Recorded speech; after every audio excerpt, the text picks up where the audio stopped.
Question number 18। अब जरा ध्यान से समझो, सुन लो पहले। हिमांशु भाई सुन देखो, a spiral is a made up of successive semi circles with centre alternately A and B, string with a center A of radius 0.5, 1 centimeter, 1.5 centimeter, 2 centimeter as in one figure। देखो एक सवाल, आपको एक फिगर दिया हुआ, ये कहा, देखो सुनो, ये कहा कि एक आपके पास एक सेमी सर्कल है, ये स्पाइरल टाइप का। भाई इसकी जो रेडियस है, इसने पहले कहा कि रेडियस इसकी 0.5, यानी यहां से यहां तक ये कितना है 0.5 सेंटीमीटर। अब ये कह रहा है कि एक spiral made of successive circles, एक वो बनाया गया, क्या बनाएगा, स्पाइरल बनाएगा। स्पाइरल कैसा होता है, स्पाइरल आपको पता है कैसे होता है, जैसे बुक नहीं होती, बुक के अंदर में स्प्रिंग सा लग रहा है, ऐसे स्प्रिंग सा, वो स्पाइरल टाइप का है ना। हाँ वो जलेबी टाइप का है, ऐसे वो घूम, ऐसे घूम घूम बनाते नहीं क्या, वो उसका पेपर वो चढ़ाते हैं स्पाइरल बाइंडिंग, तो ऐसा वाला, ये इस तरह से करके ये वाला स्प्रिंग स्प्रिंग होता है क्या, वो वाला। तो देखो ये जो है इस तरीके से बनाया गया। तो भाई ये कहा कि ये रहा, ये रहा, और ये इस तरीके से आपके डायग्राम दे रखा हो। ये कह रहा है कि इसका सेंटर है ए, ये सेंटर हो गया ए, और ये हो गया बी, और पहले वाले की लंबाई कह दी इसमें L1, और ये बोल दिया L2, ये कह दिया L3, ये कह दिया L4। तो देखो सुनो, अब ये कहना क्या चाह रहा, इसने ये कहना चाह रहा, ये तो दे दी इसमें, what is the total length of the spiral made up of 13 successive semi circle. अगर इसमें ऐसे ऐसे 13 सर्कल में 13 सर्कल को पूछा, तो 13 सर्कल इसके अंदर ऐसे लपेटे से दे दिए जाए तो कितना लंबाई स्पाइरल हो जाएगा, इसकी लेंथ क्या है स्पाइरल की, समझ आएगी बात। भाई आपके पास ये एक स्पाइरल है, इस मतलब एक सेमी सर्कल है, इन सेमी सर्कल को मिलाकर के स्पाइरल बना जाता है ऐसे। अब इसकी स्पाइरल की लेंथ कितनी है ये पूछना चाह रहा है, सिंपल, समझ आया क्वेश्चन। तो भाई अब देखो इसकी रेडियस 0.5, तो पहले रेडियस लिख लेता हूं मैं, पहले वाले की रेडियस कितनी है, देखो R1 कितना है 0.5, R2 कितना दे रखा 1 सेंटीमीटर, R3 कितना दे रखा 1.5 सेंटीमीटर, और R4 कितना दे रखा 2 सेंटीमीटर, और ऐसे ही कहते हैं dash dash dash R3 R5 ऐसे ही वो 13 तक की रेडियस दे रखी। तो भाई पहले वाले की लेंथ, अच्छा ये लेंथ मैं कैसे निकाल सकता हूं, मुझे ये बताओ। आपके पास अगर कोई सेमी सर्कल है, ये सेमी सर्कल है ये,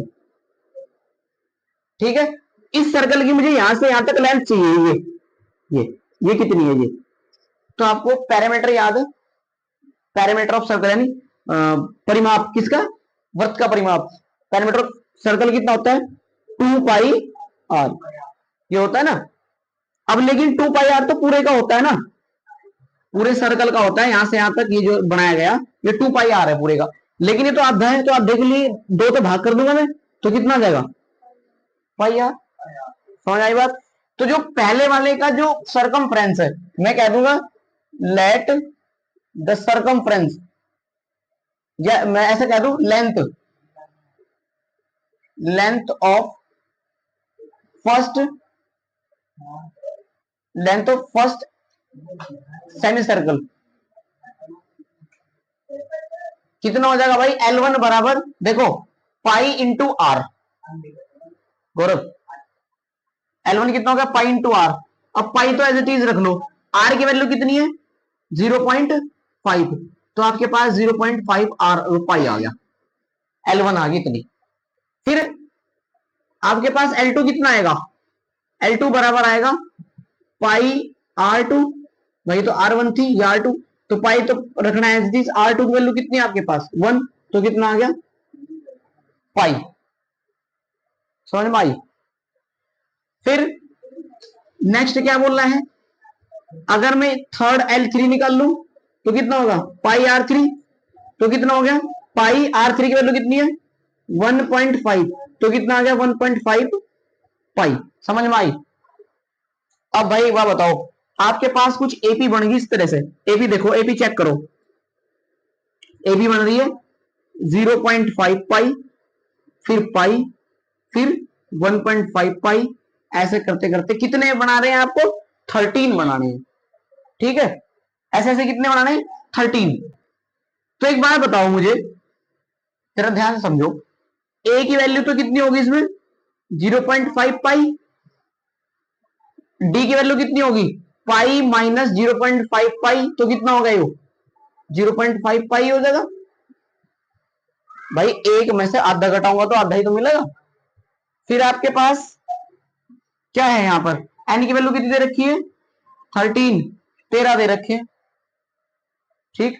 और एस एन का फॉर्मूला लगा दो, क्या होता है फॉर्मूला, एस एन बराबर n by two into two a plus n minus one into d. तो एन की वैल्यू 13/2 इंटू टू, ए की वैल्यू कितनी है 0.5 पाई, ठीक है भाई, और प्लस एन की value 13 minus one into D की वैल्यू कितनी है, डी की वैल्यू है 0.5 पाई। समझ में आई क्या बात भाई, देखो यहां से होगा 13/2 इंटू 5 टू 10 हो जाएगा ये भाई, 5 टू कितने हो गए 10, तो 10 का मतलब 1.0 जो आ गया पाई, प्लस 12 13 में से एक गया 12 इंटू 0.5 पाई। तो जब इसकी इसमें मल्टीप्लाई करेंगे 13/2 तो ये है साथ में, और ये पाई है खाली, मतलब एक पाई तो है, तो एक ही, A1 लिखूं या लिखूं ना लिखूं, प्लस 12 की जब 5 में गुणा करेंगे 12 पंजे 60, 6 पाई आ जाएगा ये, तो 6 और 1 कितने हो गए 7 पाई। समझ में आई। अब पाई की वैल्यू रख लो, पाई की वैल्यू कितनी इधर कर दू यहां, देखो 13/2 इंटू 7 इंटू पाई की वैल्यू होती है 22/7, 7 से 7 कट गया, 2 से कट गया 11 बार, तो 13 गुणा 11, 13 एकम 13 का 3 का लगा 1, 13 एकम 13 1 14, तो यानी इस लेंथ कितनी आ गई इसकी, 13 सर्कल्स की लेंथ आ गई 143, 143। समझ में आ गई क्या, कोई दिक्कत है तो बताओ मुझे, यहां तक इतने सेंटीमीटर आ गई। चलो नोट करो।